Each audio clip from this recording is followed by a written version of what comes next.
Selamat pagi jemaat yang dikasihi Tuhan. Mari sebelum kita beraktivitas, kita mau merenungkan firman Tuhan yang pada pagi hari ini terambil dari kitab Amos 6 ayat yang pertama yang berbunyi demikian. Celaka atas orang-orang yang merasa aman di Sion, atas orang-orang yang merasa tentram di Gunung Samaria, atas orang-orang terkemuka dari bangsa yang utama, orang-orang yang kepada mereka kaum Israel biasa datang. Bapak Ibu Saudara sekalian, kenyamanan hidup seringkali membawa kita kurang waspada.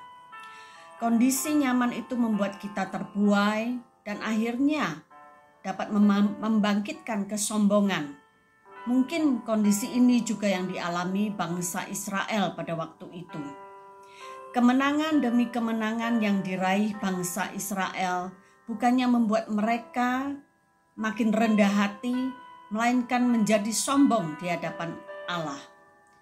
Kerajaan yang terpecah tidak membuat bangsa Israel sadar akan keadaan berdosa di hadapan Allah. Justru sebaliknya, mereka terbuai dengan materi dan kekuasaan yang mereka miliki. Mereka menganggap bahwa tidak akan ada malapetaka yang akan menimpa mereka. Parahnya lagi, mereka merasa kebenaran bahwa kemenangan yang mereka raih adalah karena kekuatan mereka sendiri, bukan karena Allah yang menyertai mereka. Allah melalui Nabi Amos memperingatkan bahwa akan ada hukuman yang menimpa mereka karena kesombongan mereka.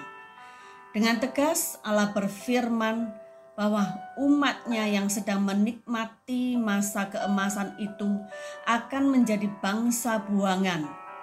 Allah akan membangkitkan bangsa lain untuk menghukum mereka. Allah mengizinkan mereka mengalami penderitaan dan penindasan. Semuanya itu adalah hukuman Allah atas kesombongan, kecongkakan mereka. Seperti bangsa Israel, terkadang kenyamanan hidup membuat kita lupa akan karya Allah atas hidup kita. Kerap kali kita menjadikan Allah hanya sebagai penjamin kesuksesan hidup kita, tetapi kita tidak menjadikannya Allah di dalam hidup kita. Ada anggapan di dalam diri kita bahwa Allah akan terus memberkati kita dan tidak akan mendatangkan malapetaka di dalam hidup kita. Waspadalah, karena bisa saja hal ini menjadi awal dosa kita di hadapan Allah. Saat kita merasa hidup kita aman-aman saja sekalipun kita tidak taat, maka Allah mungkin akan menghukum kita. Pada saat itulah kita perlu waspada. Jangan sampai rasa nyaman, tentram itu mendatangkan hukuman dari Tuhan. Kita harus mengakui dosa kita dan kita harus mengakui bahwa bukan kuat. Karena kuat kita bisa menjadi seperti saat ini. Tetapi itu semua adalah karena kasih karunia Tuhan. Selamat beraktivitas. Tuhan memberkati.